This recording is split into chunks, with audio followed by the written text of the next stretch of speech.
रामायण कथा। दोस्तों, जब पवन सुत सीता जी का पता लगाने के लिए लंका जा रहे थे, तब जामवंत जी ने कहा, हे रघुनाथ जी, मैं सत्य कहता हूँ और फिर आप सबके अंतरात्मा ही हैं। सब जानते ही हैं कि मेरे हृदय में दूसरी कोई इच्छा नहीं है। रघुकुल श्रेष्ठ, मुझे अपने निर्भरा पूर्ण भक्ति दीजिए और मेरे मन को काम, लोभ आदि दोषों से रहित कीजिए। अतुल बल के धाम, सोने के पर्वत सुमेरु के समान कांत युक्त शरीर वाले दैत्य रूपी वन को ध्वंस करने के लिए अग्नि रूपी ज्ञानियों में अग्रज्ञ संपूर्ण गुणों के निधान, वानरों के स्वामी श्री रघुनाथ जी के प्रिय भक्त पवन पुत्र को मैं प्रणाम करता हूँ। जामवंत के सुंदर वचन सुनकर पवन सुत के हृदय को बहुत ही भी भाए। वे बोले, हे भाई, तुम लोग दुख सहकर कंदमूल फल खाकर तब तक मेरी राह देखना, जब तक मैं सीता जी को देखकर लौट ना आऊँ। काम अवश्य होगा, क्योंकि मुझे बहुत ही हर्ष हो रहा है। यह कहकर और सबको मस्तक नवाकर तथा हृदय में रघुनाथ जी को धारण करके पवन पुत्र सुत जी हर्षित होकर चले। समुद्र के तीर पर एक सुंदर पर्वत था। पवन सुत जी खेल से ही अनायास ही कूदकर उसके ऊपर जा चढ़े और बार बार श्री रघुवीर का स्मरण करके अत्यंत बलवान पवन सुत जी उस पर से बड़े वेग से उछले। जिस पर्वत पर पवन सुत जी पैर रखकर चले, जिस पर से वे उछले, वह तुरंत ही पाताल में धंस गया। जैसे श्री रघुनाथ जी का अमोघ बाढ़ चलता है, उसी तरह पवन सुत चले। समुद्र ने उन्हें रघुनाथ जी का दूत समझकर मैनाक पर्वत से कहा कि हे मैनाक, तू इनकी थकावट दूर करने वाले हो, अर्थात अपने ऊपर इन्हें विश्राम दे।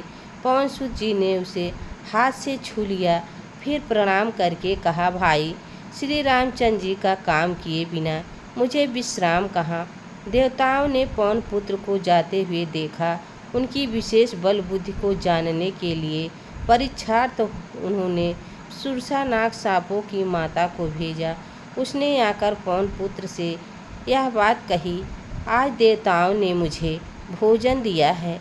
यह सुनकर पवन कुमार जी ने कहा, श्री राम जी का कार्य करके मैं लौट आऊँ और सीता जी की खबर प्रभु को सुना दूँ, तब मैं आकर तुम्हारे मुंह में घुस जाऊँगा, तुम मुझे खा लेना। हे माता, मैं सत्य कहता हूँ, अभी मुझे जाने दे। जब किसी भी उपाय से उसने जाने नहीं दिया, तब पवन पुत्र ने कहा, तो फिर मुझे खा ले। उसने योजन भर 4 कोस में मुंह फैलाया, तब पवन सुत जी ने अपने शरीर को उससे दूना बढ़ा लिया। उसने 16 योजन का मुख किया। पवन जी तुरंत ही 32 योजन को हो गए। जैसे जैसे सुरसा मुख का विस्तार बढ़ती थी, पवन सुत जी उसका दूना रूप दिखलाते थे।